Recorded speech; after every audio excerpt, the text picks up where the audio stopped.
Assalamualaikum warahmatullahi wabarakatuh. Halo semuanya, bagaimana kabar kalian? Semoga selalu sehat dan dalam lindungan Allah Subhanahu wa taala. Kali ini kita akan belajar tentang klasifikasi makhluk hidup dalam 5 kingdom ya. Tapi sebelumnya, tujuan pembelajaran kali ini yaitu peserta didik mampu menjelaskan prinsip-prinsip klasifikasi makhluk hidup, kemudian menjelaskan klasifikasi makhluk hidup dalam 5 kingdom, dan menjelaskan sistem binomial nomenklatur. Jadi, apa itu klasifikasi makhluk hidup? Nah, sebelumnya saya ingin tanya dulu nih, pernahkah kalian pergi ke pasar? Pastinya sudah pernah ya.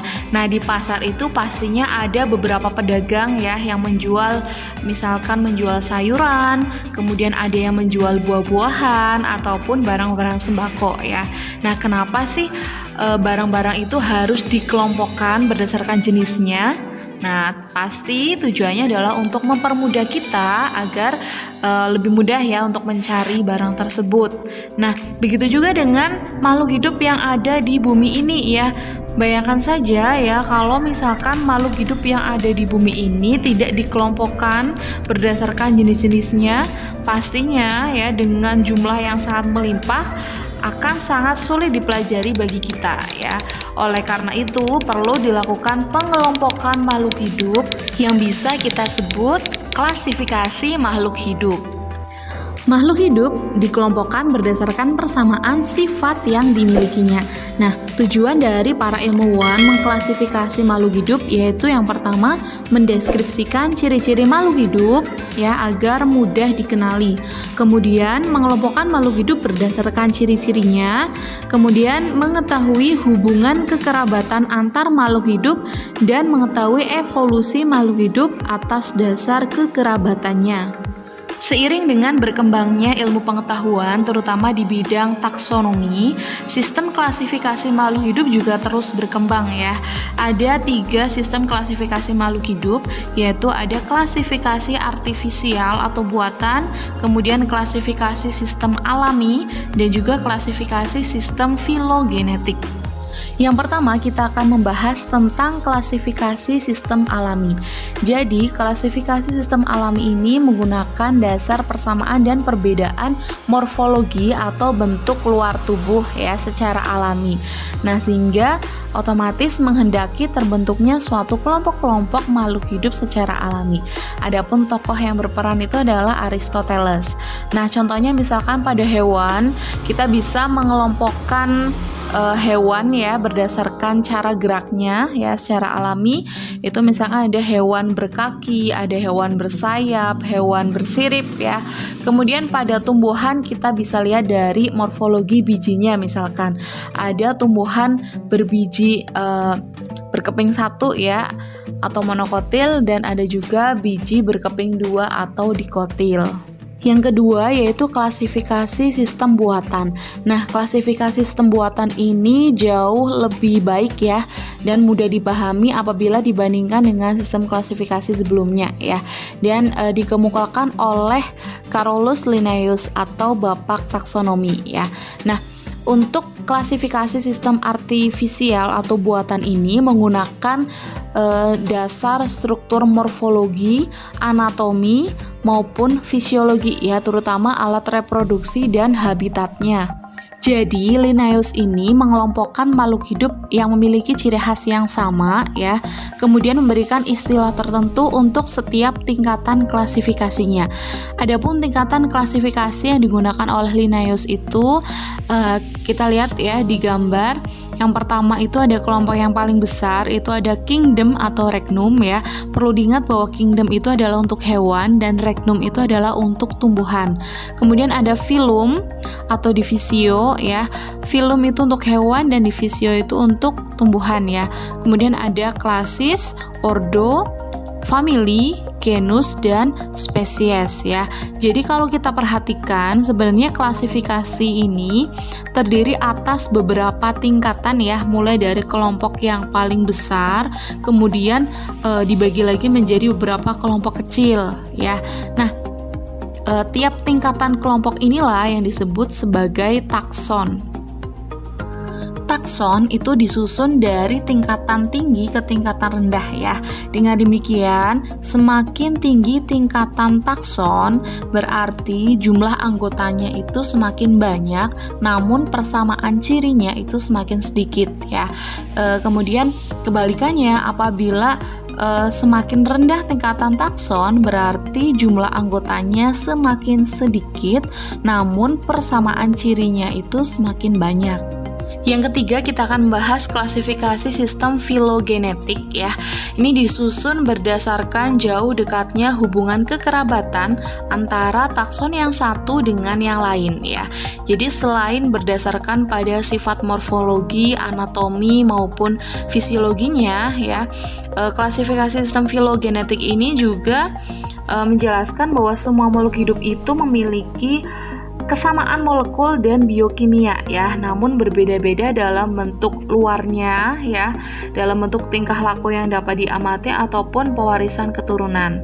Nah, contoh dari klasifikasi sistem filogenetik itu adalah klasifikasi yang dilakukan oleh Robert Harding Whittaker ya, yang dikenal dengan sistem 5 kingdom yang akan kita pelajari selanjutnya. Prinsip lain yang perlu diperhatikan dalam sistem klasifikasi yaitu pemberian nama ilmiah pada makhluk hidup yang dikenal dengan sistem tata nama ganda atau binomial nomenklatur ya. Jadi binomial nomenklatur ini artinya pemberian nama ilmiah makhluk hidup dengan dua kata ya. Jadi ada dua kata. Kata pertama itu menunjukkan genus ya atau marga, sedangkan kata kedua itu adalah menunjukkan penunjuk spesies ya. Ada beberapa ketentuan-ketentuan yang harus dipenuhi dalam menulis nama ilmiah makhluk hidup ya. Ketentuan pertama ya, jelas bahwa nama suatu spesies itu terdiri atas dua kata ya. Kata pertama itu merupakan nama genus atau marga dan kata kedua merupakan penunjuk spesies atau jenis ya. Kemudian huruf pertama nama genus itu ditulis dengan huruf kapital ya. Sedangkan huruf kedua nama penunjuk jenisnya itu ditulis dengan huruf kecil. Nah, nama spesies ini menggunakan bahasa Latin atau yang dilatinkan ya. Misalnya saya ambil contoh ada Bambusa spinosa ya, atau kalau di Indonesia kan ini adalah bambu yang berduri. Kemudian nama spesies itu dicetak miring ya, atau di garis bawah terpisah ya, atau bisa juga dicetak dengan huruf yang berbeda dengan teks lain. Kemudian apabila nama tumbuhan terdiri atas lebih dari dua kata ya, jadi kata kedua dan berikutnya itu harus digabung atau diberi tanda penghubung ya. Contohnya misalkan ada Hibiscus rosa sinensis atau bunga sepatu ya, maka penulisannya seperti ini. Nah, namun apabila nama hewan terdiri atas 3 kata dan nama tersebut itu bukan nama spesies melainkan nama subspesies ya, maka ditulis terpisah ya. Contohnya misalkan Felis maniculata domestica, atau misalkan ini kucing rumahan ya. Kemudian nama spesies juga bisa mencantumkan inisial pemberi nama spesies tersebut ya. Misalnya kita contohkan untuk nama ilmiah jagung ya, Zeamys L ya. Jadi L ini adalah yang memberi nama jagung ya, atau Linnaeus. Nah, kenapa sih spesies itu harus menggunakan nama ilmiah ya, bukan nama daerah masing-masing? Nah, saya ambil contoh misalkan ada istilah gedang ya. Kalau di Jawa Tengah ya, itu gedang adalah pisang ya. Tapi kalau misalkan kita berada di Jawa Barat ya, dengan bahasa Sunda, gedang itu adalah pepaya ya. Padahal satu kata ya, tapi bisa beda makna. Nah, inilah yang menyebabkan bahwa suatu spesies itu harus menggunakan nama ilmiah ya. Jadi agar tidak ada kekeliruan dalam mengidentifikasi makhluk hidup ya, karena tidak ada makhluk hidup yang mempunyai nama ilmiah yang sama. Kemudian nama ilmiah itu juga jarang berubah ya. Terus kemudian nama ilmiah itu juga ditulis dalam bahasa yang sama ya di seluruh dunia ya. Jadi kalau misalkan kita mau berbicara padi ya antara di dunia sana ya, di dunia luar ya, misalkan di Amerika, Inggris dan lain sebagainya, itu sama ya. Oryza sativa itu adalah padi ya. Kemudian bahasa yang digunakan untuk nama ilmiah itu adalah bahasa Latin ya. Kenapa bahasa Latin?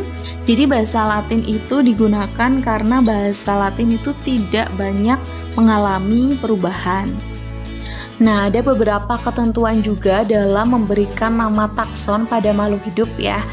Kita bisa lihat di tabel ya. Untuk tingkatan divisi pada tumbuhan itu biasanya berakhiran dengan kata pita ya. Kalau hewan itu tidak ada ketentuan. Kemudian untuk kelas ya, itu pasti belakangnya adalah opsida pada tumbuhan ya. Tapi untuk hewan itu tidak ada ketentuan. Kemudian untuk ordo pada tumbuhan itu diakhiri dengan kata ales ya. Untuk family pada tumbuhan diakhiri dengan kata aceae, dan untuk hewan itu adalah idae ya. Jadi bisa kalian pahami ya agar lebih mudah memahami lagi nama ilmiah. Berikut adalah contoh dari tingkatan takson pada tanaman jahe ya. Dimulai dari regnum ya, yaitu termasuk plantae atau tanaman. Kemudian divisinya adalah spermatofita atau tumbuhan berbiji. Kemudian kelasnya itu adalah Dicotyledonae atau tumbuhan dengan biji berkeping dua ya. Kemudian ordonya itu Zingiberales atau di Indonesianya itu adalah temu-temuan. Kemudian familinya itu adalah Zingiberaceae ya, seperti aturan yang sudah saya jelaskan sebelumnya ya. Kemudian genusnya itu adalah Zingiber dan spesiesnya itu adalah Zingiber officinales. Kemudian untuk takson pada hewan ya, saya ambil misalkan ada macan tutul ya. Kingdomnya itu Animalia karena termasuk hewan ya. Kemudian filumnya itu adalah Chordata karena termasuk vertebrata ya, atau yang bertulang belakang. Kemudian kelasnya adalah Mammalia karena memiliki kelenjar mamae atau kelenjar susu. Kemudian ordonya adalah Carnivora ya. Kemudian familinya itu adalah Felidae ya, seperti aturan yang tadi ya. Kalau famili pada Animalia itu berakhir dengan idae ya. Nah, Felidae ini adalah kelompok kucing-kucingan ya. Kemudian genusnya itu adalah Panthera ya, yang merupakan kelompok kucing besar ya, dan spesiesnya itu adalah Panthera pardus. Next video kita akan membahas tentang klasifikasi makhluk hidup dalam 5 kingdom serta bagaimana menyusun kladogram dan kunci determinasi. Sekian untuk video kali ini, jangan lupa tetap semangat belajar ya. Salam biologi.